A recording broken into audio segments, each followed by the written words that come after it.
மருத்துவர் சொன்னது போலவே எனக்கும் இன்னைக்கு காலையிலிருந்து பல பேர் போன் போட்டு இன்னைக்கு தமிழ் புத்தாண்டு வாழ்த்துக்கள்னு சொன்னாங்க. நான் மறுத்து இல்ல இது தமிழ் புத்தாண்டு இல்ல, இன்னைக்கு அண்ணல் அம்பேத்கருடைய பிறந்தநாள், எனவே நான் திருப்பி அப்படி நான் வாழ்த்து சொன்னேன். நம்முடைய தோழர்கள் அம்பேத்கரை முழுமையா வாசிச்சு, தந்தை பெரியாரை முழுமையா வாசிச்சு ஒரு புரிதலை ஏற்படுத்தி கொண்டு அதற்கான விழாவா நம்ம என்னைக்குமே நம்ம கொண்டாடணும். அப்படிதான் கொண்டாடிட்டு இருக்கோம். ஆனால் அம்பேத்கர் தான் பிறக்கும் போது ஒரு இந்து, என்னுடைய பிறவி இழிவுக்கு காரணம் நான் ஒரு இந்துவாக பிறந்தது, என்னை பள்ளிக்கு வெளியில் நிறுத்தியது நான் ஒரு இந்துவாக இருந்த காரணத்தினால் இத்தனை சிரமங்கள் பட்டேன். எனவே நான் ஒரு பிறக்கும் பொழுது இந்துவாக இருந்தேன், ஆனால் சாகும் பொழுது நான் ஒரு இந்துவாக சாக மாட்டேன் என்று இந்து மதத்தை தூக்கி எறிந்தவர்.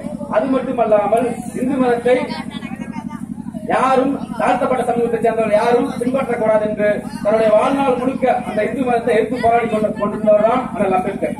ஏனென்றால் இந்து மதம் சம தர்மத்திற்கு எதிரானது, மாணவ வாழ்க்கைக்கு எதிரானது, இயற்கை வாழ்க்கைக்கு எதிரானது. இன்னைக்கு திராவிட கழகம் ஒரு போராட்டம் அறிவித்தாங்க, தாலி அகற்றும் போராட்டம், பெண்களை பங்கெடுத்து தாலி அகற்றிக் கொள்ளலாம் சொல்லி ஒரு போராட்டம் அறிவித்தாங்க. அதற்கு இருக்கின்ற எல்லா சமூக